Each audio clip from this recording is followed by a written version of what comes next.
Hi, my name is Gil Robertson, president of the African American Film Critics Association.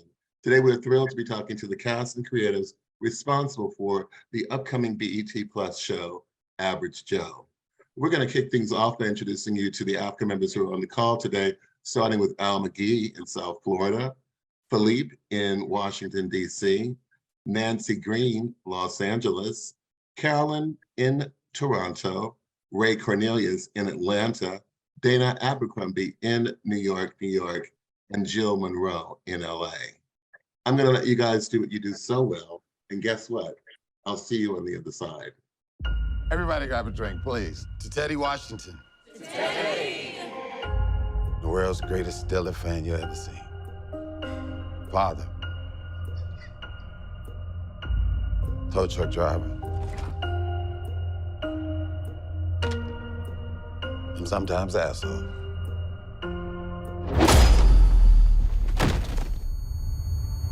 Joe! What in the entire fuck? Let me get this straight. Your dad stole $10 million from the Russian mob. Is that right? And a Lamborghini. And a Lamborghini. You sound insane.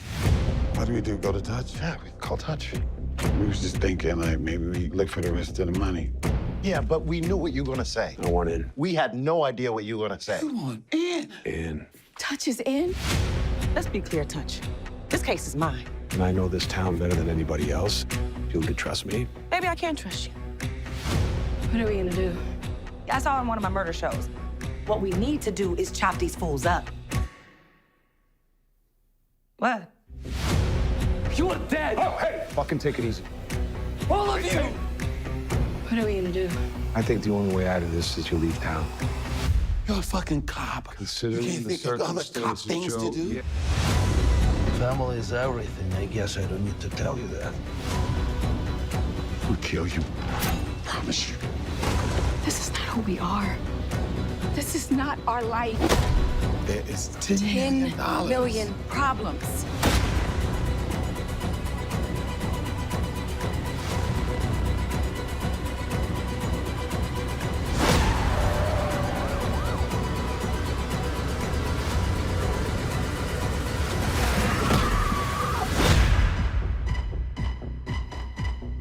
Hey, I'm Al McGee. I'm from Florida, here in Boca Raton, and I'm with yeticket.com.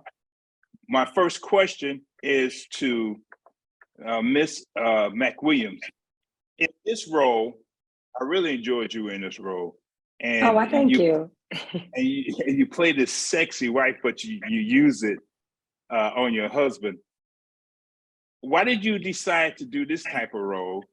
But did you feel comfortable with this type of role? And the character name is Kathy, so did you feel comfortable playing Kathy? Oh, yes, definitely. Why did I choose the role? Oh, because of this incredible cast and the incredible writing. I chose it because as soon as I read it, I thought I have to be a part of it. I know Michael Trucco often talks about that, how sometimes when you read a script and you go, there's a role that you read and you say, I can't see anyone else doing this. Just really felt like it's different than the roles I've recently played, and really probably from anything I've ever played. So I was very excited to do that. Was I comfortable? Absolutely. You know, I'm a grown woman now, so I'm very comfortable in my body and my sensuality. And I was also extremely fortunate in that Malcolm Barrett, who plays my husband on the show, was actually my real life partner. So we were really fortunate to have this very special opportunity to work together, but it did, I think, help with the chemistry. I know we said when we were testing that, you know, we had a screen test and we sure did hope we had chemistry. So that worked out to our favor, I think. We've gotten a lot of comments since about the level of tonguing down going on this show. And I think that was safe because we were safe with one another. Our intimacy coordinator was a little bit out of work on our sets. Well, thank you very much. Absolutely. Hello, guys. I am Philippe Patterson from Taji Mag here in DC. My question is for Deon and for any of the cast who wants to answer. Average Joe is filled with the unexpected twists and turns. What was your first reaction to reading the script once you read it, without giving out any spoilers, of course? It was everything. That's the best word to describe it. They had everything in it, everything that I was interested in as far as playing a character. And it had everything in it that I was interested in at the moment. Well, I think one of the beautiful things about this show too is the way that our executive producer, who created it, wrote it, has meshed the worlds of comedy and drama together, and then to sprinkle on like all of the twists and the turns and the excitement, and you're always on edge. Like, I've been listening to a lot of people who just regular folks that have been enjoying the show, and he managed to lock them in from jump. So I think that's when you're able to do that kind of thing, to mesh all of those things, suspense and intrigue and drama and comedy, when you're able to mesh all of those, that's like genius. And then you have like this incredible cast that comes in and breathes life into it. Like, it's just magical, and those kind of things don't come along every day. We are so blessed to be a part of something like this. Yeah, I was going to expand on what Tammy was just saying, and what Deon said. It's everything. The minute you read this script, the minute I read this script, you could see it was apparent. It was almost like a well-written play. And what I mean by that is that everybody is an essential player. It's like a volleyball team keeping the ball in the air. And it's an indescribable thing that when you read it, there's not somebody who's singled out and everybody's sort of an ancillary character. Every character is important to the story. And these scenes are written in a way in which the ball just keeps bouncing back and forth between the characters. And that's the kind of stuff that excites me. It's like, there's a rhythm, there's a musicality to a script like this. And it was apparent to me the first read of that pilot script. I was like, that's the kind of project that I want to do and I want to be a part of. And I just, like Cynthia said, you read something and you can't picture anybody else in that role but yourself. You have to go after it. And I think, like you said, much like a play, that more importantly, at the table read, I felt like we all loved the script individually in our own homes whenever we got it, right? And we got there, and I'll never forget that day when we all kind of saw each other around the table, starting with, I think, I'm so sorry, guys. I'm struggling. A lot of talking lately. Not for work, just me talking too much. I think starting with us all looking at Deon and being so surprised with exactly what he was saying about, now we've all read, each other's articles and interviews and been working together and seeing each other, but we all know that Deon was really looking to do something, and really actually originally was trying to pitch his own project that was very similar to this, something that was allowing him to be both comedic and dramatic. And I think there was some hesitancy or disbelief of like, could he do these things? Even though, we had already seen him do The Harder They Fall. We'd already seen his range be pushed. But at the table read, each one of us, I think, were like, oh, wow, we are embarking on something and we're being led by someone who has the ability to do this job. And then each of us were like, oh, yeah, we're part of an ensemble. I just think sometimes you get, told something's going to be an ensemble. It doesn't quite feel that way. This was, yes, in all of my geeky nerd theater days, I have never felt such an incredible sense of ensemble. So yeah, I think that was also what I felt upon first reading the script and then hearing it amongst our players. Hi, I'm Nancy Green with Film Critique. And I loved your answers for the last question, because that is something that I was really enjoying about the show. Just this sort of this mix of the comedy and the drama. So I wanted to know if you could talk a little bit more about another blending that I saw, which is there are a lot of things that are very specific to like Black culture in the show, which I really loved. One of my favorite movies is A Simple Plan, which this is kind of has that sort of element to it. And so I wanted to know if you could talk about also like the blending there of bringing the actual aspects of like Black culture into the show as well. Michael, do you want to handle that question? Well, I'm glad you asked that question. From my experience, I think Malcolm put it best when he said, Way to tee up, Michael. Way to tee up.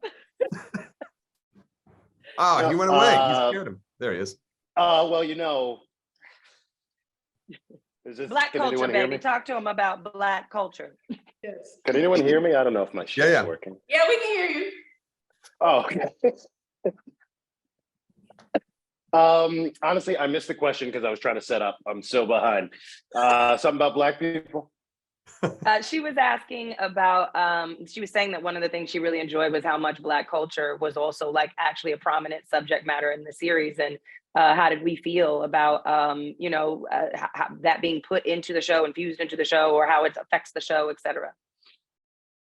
Yeah, I don't know, man. It's a weird thing to have to speak to Black culture in general, right? Like it's, because we're not a monolith, right? Like ideally, in any script, it's organic, right? And ideally in any script, you're able to fuse who you are into the character, and a lot of times, the Blackness is part of that identity.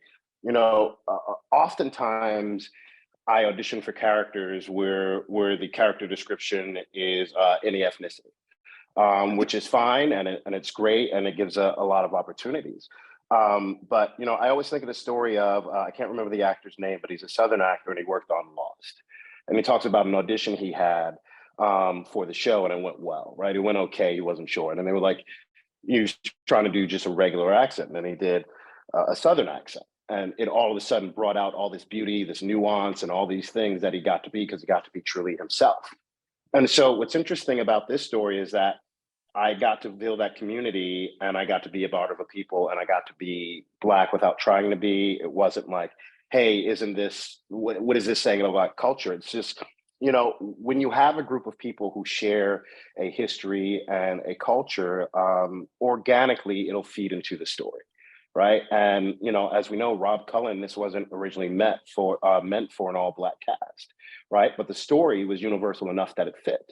And then once you hired all these actors and made it an all Black cast, it suddenly seemed like that's what it was all along. And I think being open to that and folks being able to see each other and express themselves and see each other's faults and nuances within each other is incredibly freeing. And not just that, the fact that this isn't just a story that you usually see with Black folks, is also what's amazing about it, right? Because we got to tell this story that seemed universal and make it detailed and specific to us. And because it was so specific to us, it spoke to everybody. And that's the beautiful part about being able to be Black and being Black in this, not because we happen to be Black, but because we are Black. Hi, everyone. I'm Carolyn. Here's what happened in Carolyn Toss podcast. Thank you so much for doing this roundtable. This show, I did not know what to expect from Average Joe, and the show is nothing but average. One of the things that I think is really, to me, the most important aspect of the show isn't the whole murder, steal, kill aspect, but more like talking about how our psychology, our mental health affects the way we react to situations. What I noticed about all the characters are struggling, having their own individual mental health struggles. Like for Deon's character, he's struggling with his grief of losing his father, but also the complicated relationship he and his father had. And for Cynthia, I think Kathy she's obviously depressed. To me, she's very depressed, but that's affected her relationships to the people around her, her husband, her this acrimonious relationship she has with Tammy's character, but also I think her response to death and murder and everything that's going on. And I kind of see her and Touch as being two sides of the same coin, because these characters are going through depression, but for very different reasons. But they're the ones that their inability to really connect to people emotionally are having them react to this very intense and very dangerous and very gross situation, vastly different to everyone else. So I want all of you to talk about the mental states of your characters and how that plays into the responses to the characters. But I want to start first with Deon, Cynthia, and Michael, because your three characters are the ones that I'm just like, what is going on here, and when will everyone get therapy? We'll begin with Deon first. What if we went to family therapy, guys? Please, Touch is Touch needs that he needs help. He is struggling. He is struggling. But Deon, will begin with you first. So I was going through a whole lot at the time, filming a whole lot, like a whole lot. And it didn't dawn on me until later on to kind of like, I think we was maybe an episode in, 2 episodes in, where it dawned on me that, I don't know why, but it was like, well, idiot used this for the scenes. And I was just like, oh yeah, right. And I was just like, but I was so consumed with my problems that I didn't want to keep living it over and over. But when I decided to put my big pants on and do it, then it started kind of linking and gelling, and you know, I started to like be kind of more comfortable in that space or whatever. You know, being able to go home and cut that off is an issue too, you know, because you're living that, you know, you live in whatever you need to live in order to bring that character and that situation to life or whatever. And yeah, it was I've never done that before. And if it read or if it didn't read, I still went through it. And it's something that I, you know, would take with me even to other projects or whatever. But yeah, it was something else doing this show, period. Like for real, you know. And to go back to your other question real quick too, Black people ain't never happy. Let's just throw that out there. Like you just gotta do what you gotta do, and hopefully somebody like it. Period, blank. You can have a cure for AIDS in your hand. Somebody be like, did you see his nails? Like, that's how Black people are sometimes. Like, so sometimes you just gotta do what you gotta do, and hopefully people like it. And that's what happened. You know, I think we went into this with all hearts open, and we gave it our best, and you could see it in the performances. And like I said, and the cast is tripped out to work with. Everybody's so great because it shows you where you lack at. You know, it was like a lot of greatness around me, and it was like, yo, wait a minute. Oh, that's right. I eat cereal with a fork. God, it's like this greatness shows you your imperfections. And that's another thing I learned from this cast and this character too. I'm gonna just say also that what was great about Deon is that Deon was very open. Do you know what I mean? And you know, I don't know, you asked, you know, Cynthia and Truco and all of that, but it's a very hard thing for folks to have to put themselves out there, speaking about that mental state. You know, because we all are meeting each other, a lot of us, you know, not me and Cynthia, obviously, but first time we're working together for the first time. And we're having to push each other in a lot of different ways. And it does take a certain amount of discipline to be able to open that door when you're on stage or on set, and then close that door behind you when you leave set. I was just going to say, it's interesting. You know, I always enjoy hearing people's takes on things. When I love the boldness to tell us, you know, Kathy's depressed and Michael needs to get his shit together. I think I also love, you know, the analysis of characters and hearing things like us being two sides of the same coin. I feel like in going into the process, Truco, I know you have your approach and I've had mine. We've talked so many times about how much we love these characters and we're excited to get into playing the dark, you know, darker sides of them. But it certainly wasn't anticipated. You know, I don't know that we thought as we were going in, I certainly didn't, that in her first episode, you know, Kathy does talk about wanting to unalive herself. And I think it's a very telling statement. But then the action, you know, sort of ensues and we set that aside. And in the same way, maybe that we do that in life, I suppose, as a character, that was inappropriate. I had to set that aside, you know, because from that point on, we're not dealing with that. We're dealing with whatever's at hand. And I can only deal with what's being written for me. So I think knowing that definitely affected how I played her, but I don't at all think that I led with the idea that she was depressed. I think if anything, you know, a lot of times when there's funerals and it's very interesting that people say all the time that people deal with grief with sex. You know, it's a very common reaction.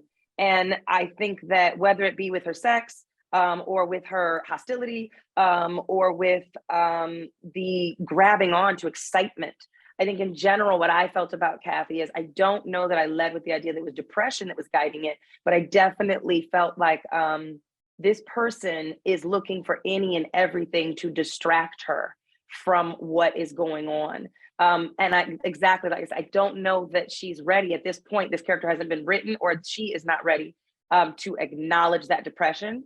So I can't even really speak to it. I think she may not even really be aware of that yet. I do feel in the later episodes, we're going to see a bit more of how she's become who she is now. But for me, I think that Kathy is pushing past, and I feel like that's something a lot of women do, definitely a lot of Black women. And if indeed we do get to a point in the story where her depression comes to the forefront, I hope that we're able to, and I'm able to responsibly portray how a person may and could and should possibly deal with that depression. Yeah, I'll say what, expanding also what Cynthia was saying, is that I think everybody's depression, these characters' depressions manifest themselves in different ways, but the one universal truth about people's depression is seeking diversion. And what that diversion is different for everybody and every character. And clearly for mine, he stepped into the most obvious, and that's the drug addiction, and that's the use. That's always a mask for depression. The drug addiction is something to escape what's really going on. And for Touch, if you saw the beginning of episode 2, that is the perfect encapsulation of the foundation of Touch's mental state. That scene, that one moment, that flashback to 10 years ago, is something that is also special that the audience got to see it, because that's usually the kind of information we get as an actor.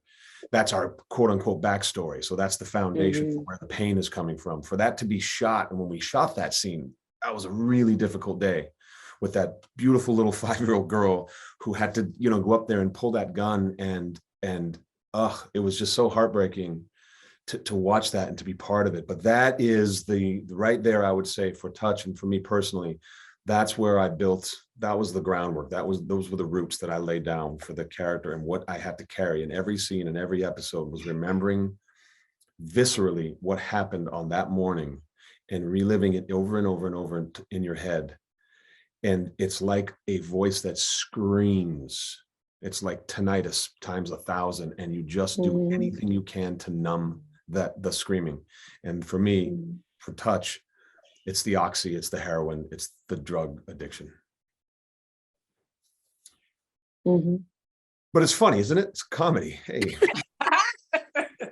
It is. Great show. It is. And for Tammy, I want you to also talk about this, because the thing about your character is she's struggling in a way that other people aren't realizing. Like she's disabled, and she has an invisible disability. Like I myself have one. I have multiple sclerosis. I have MS. So when it's mentioned that she has poly, and I'm thinking, is this a polyneuropathy? Like it's a condition that it manifests differently, but for her, it's affecting the way she's reacting to this situation the same as everyone else. Like, because she's thinking about her health, she's thinking about the consequences, about the stress, like how this stress is triggering her relapse and a flare, because that happens with me as well. Like when I'm stressed, it triggers my relapses and my flares. So so I saw that commonality with her. I related to her that way. So talk about how she's reacting to this situation and how it's affecting her, and how other people aren't noticing how it's affecting her. They just think she's just being, what's the word? Like she's just being overly concerned, but she's looking at it from a completely different perspective. Well, I mean, my character was completely satisfied with the life that she had made with herself. So there was no like hidden depression or anything. You find out later on, there's some things that she has given up to have this life, but she's settled in and she's all, head first into it. So when she starts that thing that she has molded, like her whole life is the family. And so when that is being challenged, she's still trying to grip onto the family and the stability and all of that. And so yes, with something that where you have like really severe arthritis, those things can flare up in your joints and also cause a lot of pain. But it's just the struggle to have the normalcy and the struggle to keep the family together. And each time it starts to, the stakes get higher and it starts to move a little, she still tries to find that normalcy within the family. Okay, so we're doing this now. Okay, how do we, because she knows she's the glue. So yeah, it for me, I've talked about this before in some of my other interviews. This was also a character that I took home with me, and it was the first time that it had ever happened to me ever. I'm very good is when they say cut, I stop and I'm gone. But for this one, it carried over. And I found myself, I'm a social person anyway, but I found myself when we were in Atlanta going out even more. And those things that, Cynthia talked about, the things that, Michael just talked about having the distractions to try to, so you can push through the things that you're going through emotionally, I was doing in my real life. So yeah, it got really kind of, when I got home, I had to do a lot of decompressing. But again, it's a comedy list, so we got some comedy elements in there. And I just want to say, like, it was a very, very good experience for me. But yeah, stressful on and off camera, definitely. Great, thank you so much. And yes, it's a comedy, it's a dark comedy. And you know what? With the light comes the dark. So like, I think the show balances that perfectly. So again, thank you so much everyone for answering my questions and terrific performances from what we've seen so far. Thank you. Thank you very much. Good afternoon, Ray Cornelius here with Upfront Inside the Entertainment Industry. I gotta say, I haven't been this excited about a series since Niecy Nash's Claws, because it's crazy as hell. And it's almost like, where does this really happen? But I'm really excited about it. And I'm happy that it's a all African-American, well, primarily all African-American cast. But because it is a comedy and there's that infusion of drama, how much of what we're seeing in the final take was scripted, and how much of it is what you yourself have input with your characters and with the different scenes? And are you fed the scripts piece by piece? Like, are you finding out more and more of your characters as it goes along, or do you already kind of know the full outcome? I always love those questions because there's always like a, we're all African Americans and Truca. Not everybody. Thank you. Hey, hello everybody. And Mark. No, I mean we get the scripts, and I mean we get the script one script at a time, and what you guys go through as an audience, we go through as actors reading them at the table reads. We would sit there and we get excited every time we would get a new script because we are living the cliffhanger that you are watching. Right? Like somebody's going through drugs, someone got shot, somebody shot somebody, and we don't know what our character's journey is until the next episode. So we get just as excited. Like I sit there and go like, did I shoot somebody? Did I get shot? I'm like, what happened in my past? Same with like Truco. Truco talks about it where we're sitting there, it's like, all this backstory that we build in our heads, we're slowly getting to see as the episodes go along. Yeah. So it really is a big sort of thrill ride and roller coaster. And we sit on the edge of our seat every time we're at our own table reads, honestly.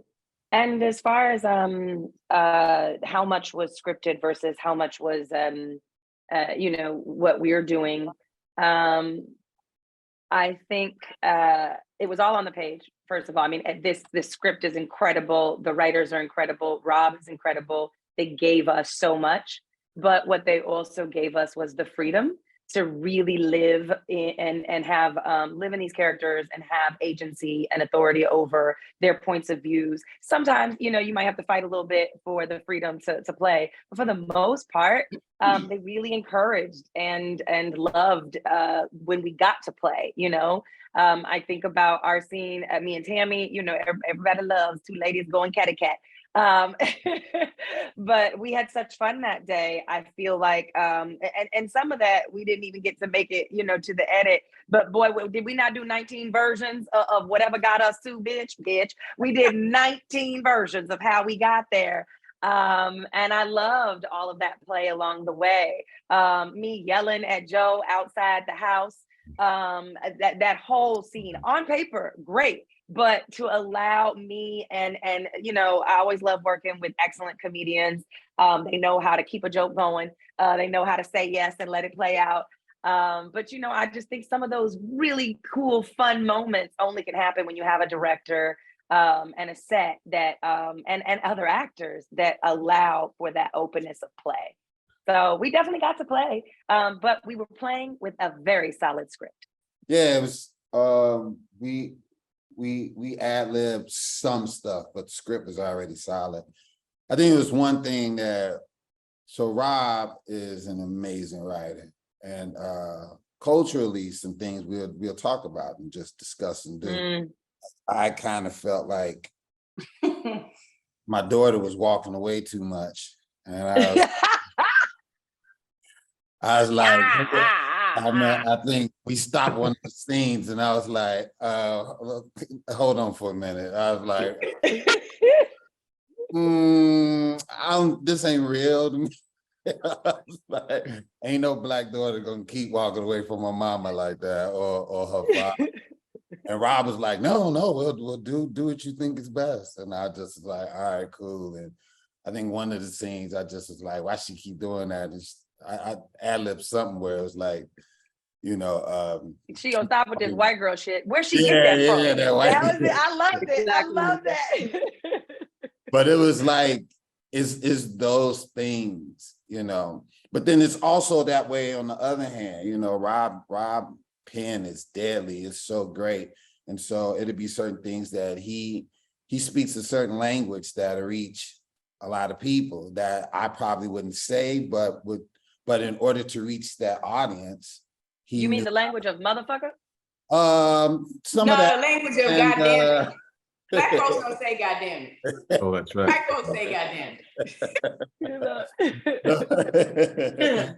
Yeah, no, but he like I said, besides our culture and culturally changing things, Rob also knows the language of a language I don't know often, you know, which is, you know, another language.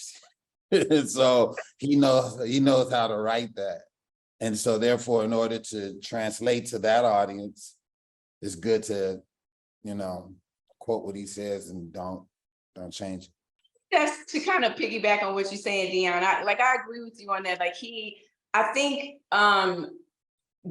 him as a white writer and coming from that experience, and then us bringing our experience in the black spectrum is very wide as well. So each of us coming into that, but it is a black show, but it has such mass appeal because of all the voices and all the experiences that are intermingled in this piece. So it's just, I know I say this so much, but it is so unique and it is such a blessing to be a part of this because there's so many moving parts in anything that is creative and developed. And when they all come together, it's spectacular. It typically doesn't happen all the time, which makes shows like this so impactful. Yeah, Can't be about to cry. About to cry. Well, thank you very much. I thought it was perfectly cast. I thought it was perfectly cast. Oh, I'm sorry. Go ahead. Oh, go ahead. I said, cry, Tammy, it'll get us viewers.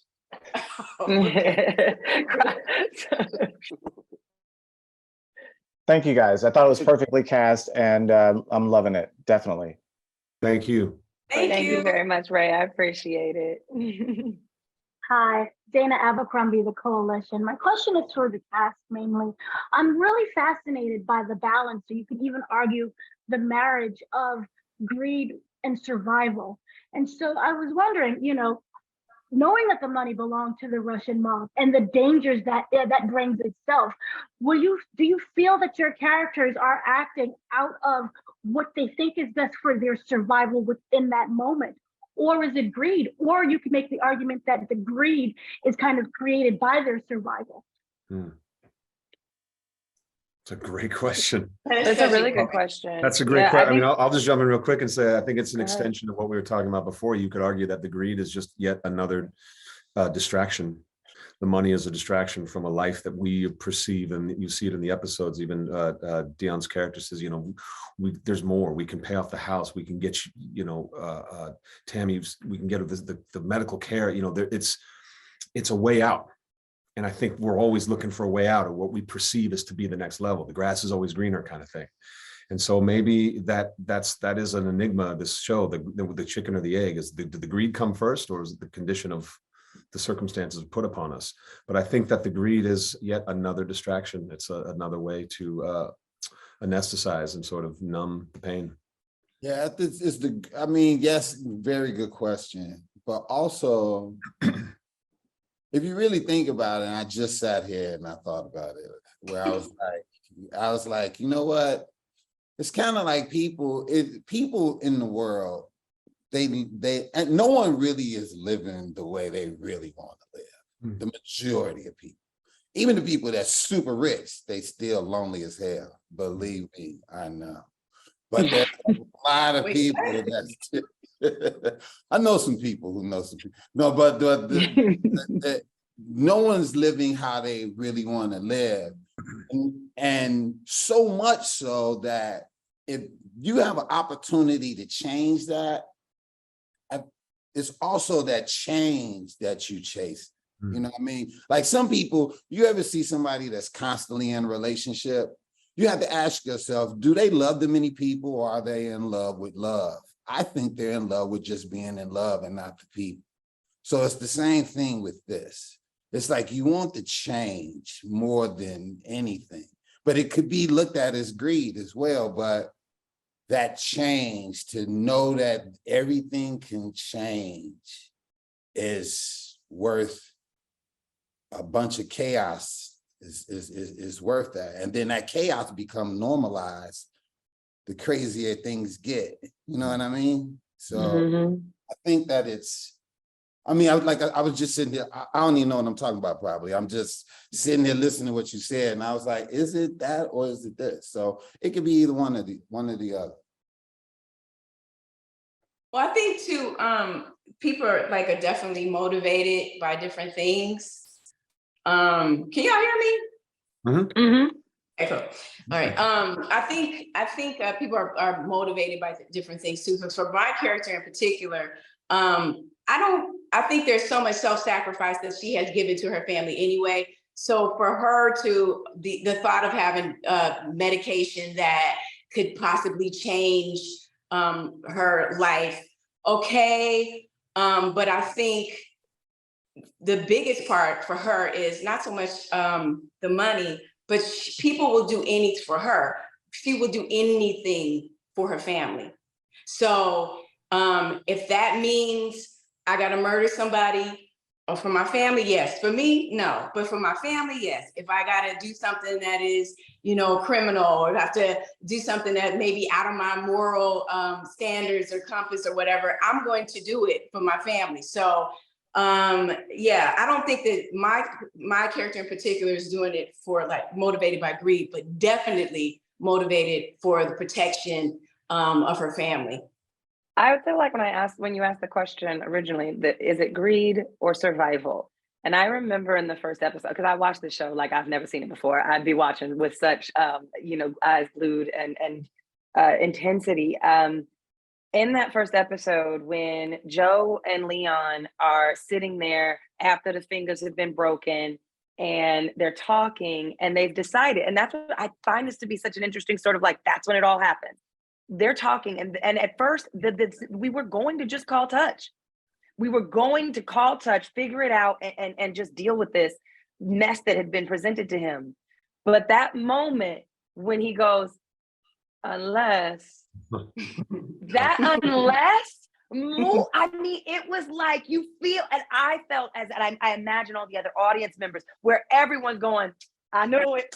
Like, and it's what we all relate to that though. I feel like everyone in the audience was also going, I mean, oh, you could. And I feel like that's what we all have. We all have that. And I don't know if that's greed per se, but it is that the survival, right? The survival, the truth is, the survival would have been just get out from under the Russians. That's survival.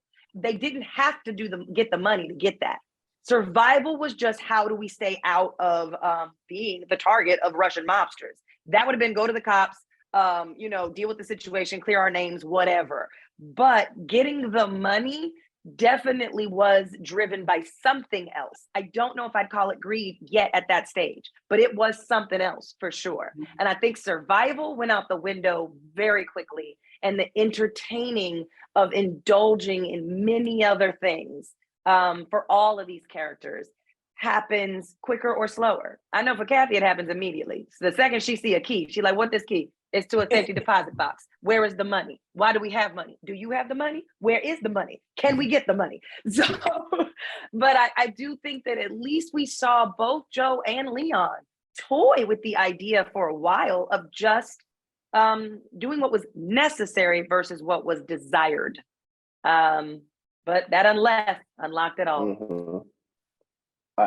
I'll piggyback that and say that, the show's called Average Joe, right? And I think the average person, the average Joe, is often content but not happy, right? And I think for Leon, he was content but he wasn't happy.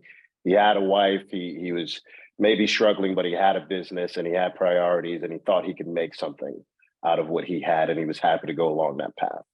And I think, for me, one of the most powerful scenes, it's definitely that scene between me and Deon, and it's also the scene that between me and Kathy in the midst of everyone, where I finally find out that she is neither content nor happy. And it changes everything, because when you have to share that with a partner, which all of the characters do in some way, shape, or form, right? Joe and Tammy's character and their family, and Ashley, as a daughter who, had a boyfriend and now has just her family and parents. Often we have our circumstances, but if they could be a little bit better, what would we risk to make things just a little bit better, to go from content to happy? And I think this show is about people who are on that road. Hi, Joan Monroe, KBLA, RSVP. So what we see in all of the characters is that their special skill sets come to life to help guide through the process. Kathy in particular, we can think starting out, her love of crime shows comes in handy early. So what I wanted to know from you, starting with Kathy, each of you, if you were in a situation in your real life, what would be your special skill set in a life or death situation to move you sort of through the process? Ooh. What would be my special skill set? Look, I am also, I'm very ready for the end of everything. I love zombie shows. I'm really into them, all zombie shows and all zombie movies. And I have a go bag in my closet right now. I have one in the car. I have that thing that you can like smash the windshield to get out. I have the thing that cuts your safety belt. I have the iodine, like the packs that if we were, for whatever reason, if there was an apocalypse or a zombie apocalypse, because I do think it's possible, if that were to happen, and we had to get clean water, I have the packs that can take dirty water and turn them into clean water. I have the thing that you cover yourself with to reflect the light. I got it all, guys. I'm ready. But in truth, I don't know that it's so much that my survivalist skills would come into play, because I think I'm actually probably going to crumble. But I'm very good. I'm a slick talker. I'm very good at talking my way in, out, and through things, because I believe that at the end of the day, it's not about being slick. It's just about connecting with people. I am probably to a point of naivete, trusting in people and trusting in the idea of love, and that really we all want to help each other. So I'm very good at tapping in, I think, to people's innate sense of goodness. I feel like that would be my special skill set, is that I would be able to get our crew through things by just getting folks to help us out. Anybody else have any, or no? We kind of wrap with that. I think I'd make a good hostage. I'm very empathetic. So I just think at some point I'd be like, no, I hear you, I understand, man. Take these ropes off, let's talk about this. So I think that would be my special skill, is empathy. Empathy, you can see. That's funny. I got nothing. That shit was funny. For me, my special skill is I'm a worker. So if there's something that needs to be built, if it's something that needs to be forged, if there's something that somebody needs to go out, I'm probably going to do that. I'm that person. I'm very adventurous. Yeah, I'm gonna find it. If I need to get it, I'm gonna get it. So that's mine. This is true. This is true. You're a very resourceful lady, Tammy. I'll get somebody to buy me back. What did you say? Buy you what?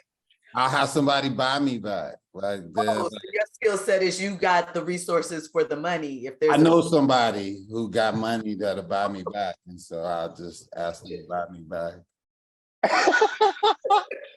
Deon always got the hookup. Deon knows somebody. Yeah, I always know somebody to know somebody.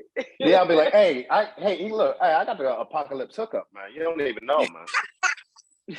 I know a zombie that knows a zombie. all the fresh bodies you need. I can do that. Like, hey, don't eat her. That's my friend. Like, Jacob's a good zombie friend of mine.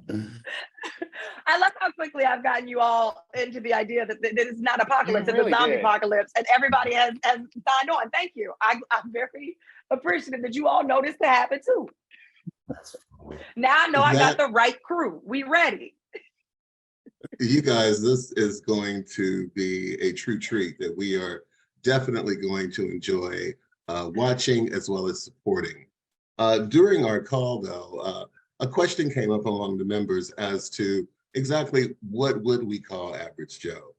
For some people, it's being perceived as a dark comedy, while others are looking at it as a dark drama with comedic elements. So to you, the members, having watched it, love to hear your first impressions, and definitely to the cast members and the creatives involved in making it, what were your intentions? Carolyn, I think you kind of opened Pandora's box with this. I see it as a dark comedy. To me, I consider these kind of comedies situational comedies where the comedy comes from natural reactions, the things that we just say like off the top of our heads. Like the same thing with Deon was saying about the daughter walking away. I had the same thought when I was watching. I'm like, I know this child ain't gonna keep walking away from her mom and her daddy talking. And that made me laugh. So when he said the same thing, I was like, and I laughed because I was like, yep, see, I'm like, that's me. I'm like, this girl's so rude.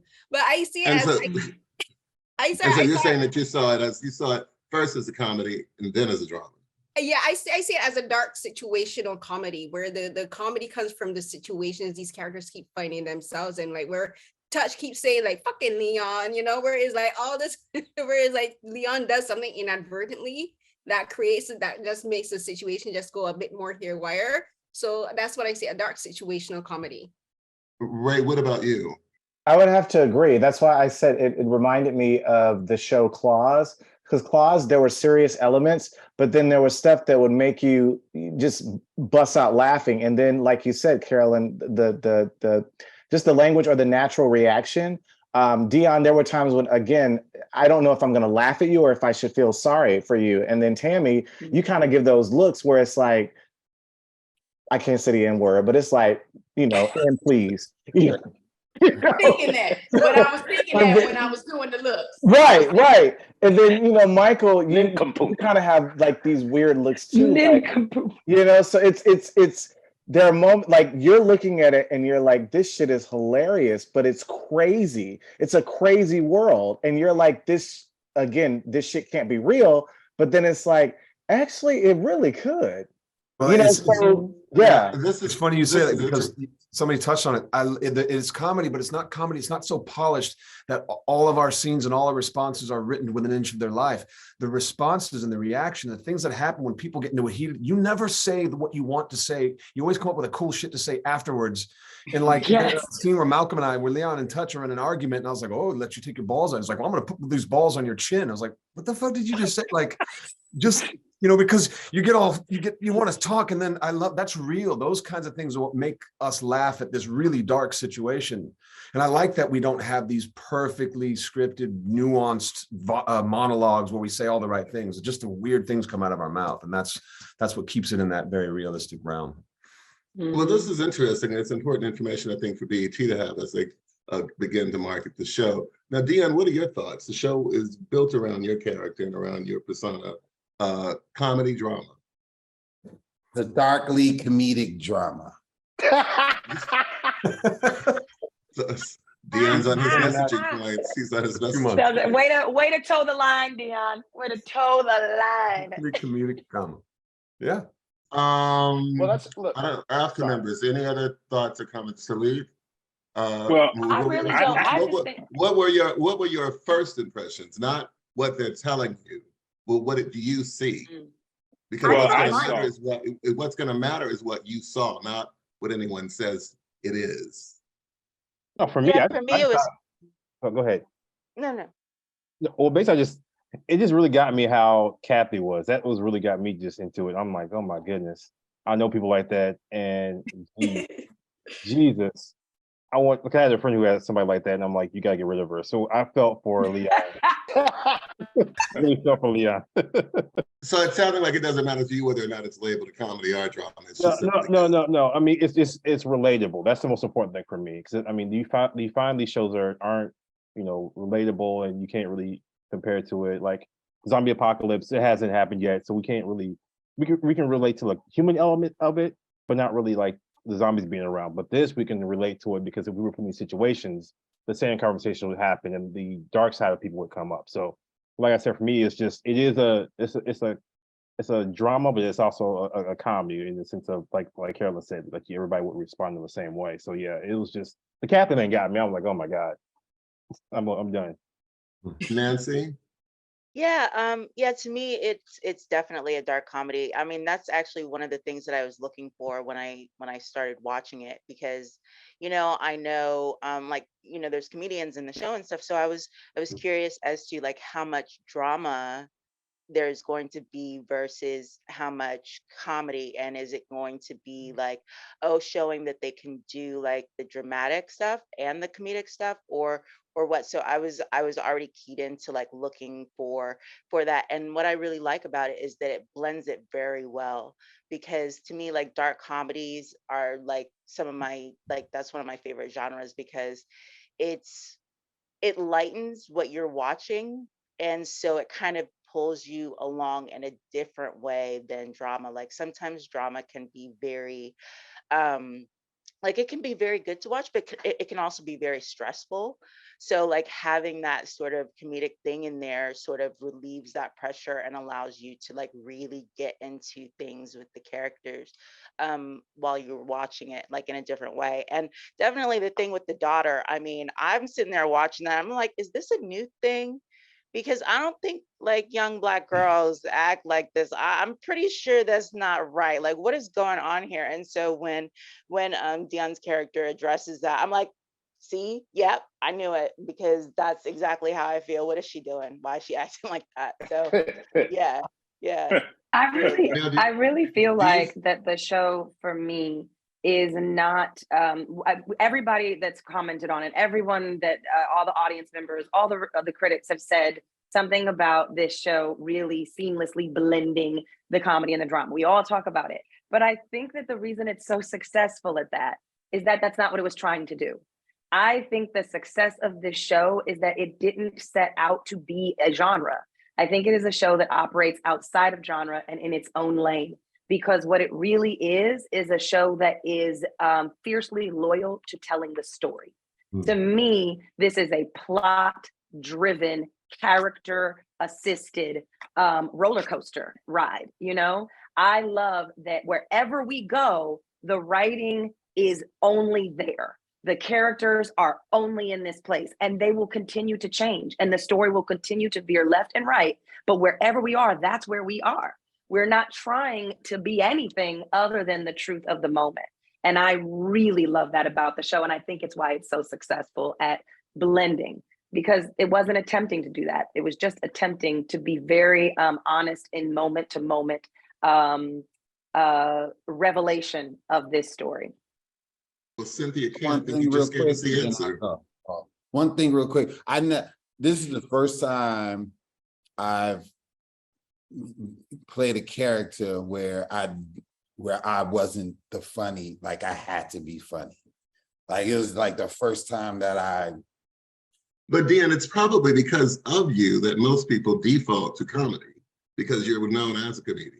No, absolutely. So as soon as they see you, that's their expectation. Absolutely. And so therefore, that's what I'm saying. It was tripped out, which was what I wanted, to have a project where I didn't have to be the focal. Every project I've done, I've came in, did my funny role and was out, you know. But this time it was like, it was good to see like everybody be so funny, like Cynthia and Tammy and Touch, and it's this line Touch says to me that just kills me all the time when he's looking at the bodies on the floor and he just goes, fuck. Like just that alone would just killed me. And Malcolm is like, I was watching this episode where him and Cynthia was at the table, and I was like, yo, this ain't no money, go home, this shit is over. And she was like, and he was like, yeah, it's over. And she was like, fuck that. And he was like,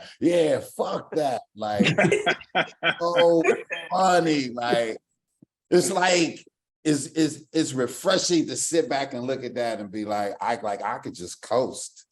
I ain't even gotta, like, yo, and not only that, when you believe in somebody to hold that, it's better. Like I believe that they can take that reign and run with it and do what they do. Like Tammy's telling them people to shut the fuck up in the restaurant. Like that shit is hilarious to me. And to be able to sit back and trust everybody can pull that off made me even fall back even further. So. And you'll don't see fall back too far. We still need you. Exactly. No, don't fall back. We need you. We need you. No, but I'm comfortable to fall back and be like, yo, like, man, they got you. Yeah. Before we get out of here, I think your response was close. I think your response is what we were looking for. But Yo Boy, definitely, we'd love to hear from you as well.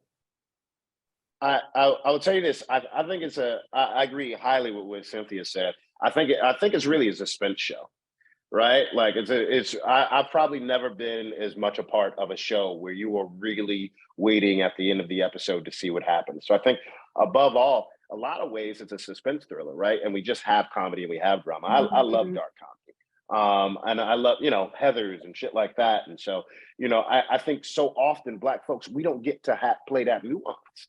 Do you know what I mean? We don't get to, it's either we super serious and we about to die, or look at this fucking joke, rip it up. You know what I mean? And it's like, there's so many more layers to us, to Deon, to Tammy, to everybody involved. And I also want to shout out Ashley, because it's a thankless role. Do you know what I mean? And a lot of times as a character, she's playing a character that fucks up or does things that aren't right, or that we immediately go, that's stupid. Same with my character, right? Same with all the characters. And I think one of the things that's important to remember, as Deanna said earlier to me, is these are average folks. Do you know what I mean? And they go and fuck up. And, this is not a show about people who know how to handle every corner, how to cut everybody off and know exactly what to do at every moment. We all think we know what we're going to do. And we all think we know how people should act. And this is a show about people who think they know what to do and are completely thrown off when those situations happen. It is very much, that is the way of the show. And that I think that's where the secret and the magic lies, and why things keep unfurling upon itself. So I just think that's an important thing to remember. And I think it's also one of the fun parts of watching all of these characters in a show, because there's a bunch of people who have never been in any of these situations going, I wouldn't have done that. But y'all know how to cut up a body. Y'all know what you would do if you was with the Russian mob. What are you talking about? But everybody thinks they know how it would go. And so I think that's what's also fun, is that everybody has an opinion. Everybody can pick somebody they relate to, and everybody can pick somebody to blame for everything that's happening. And that's what keeps everyone involved. Well, we are certainly looking forward to, seeing what the audience reaction will be. However, I'm going to predict that they're going to simply love it, because it's a great show, and I see a long, long, long run to it. So again, thank you all for your time today. We appreciate it. On behalf of the world's largest group of Black film and TV critics, thank you for watching this edition of AAFCA Roundtables. Have a great day. Thank you so much. Thank you. Thank you very much. Thank you.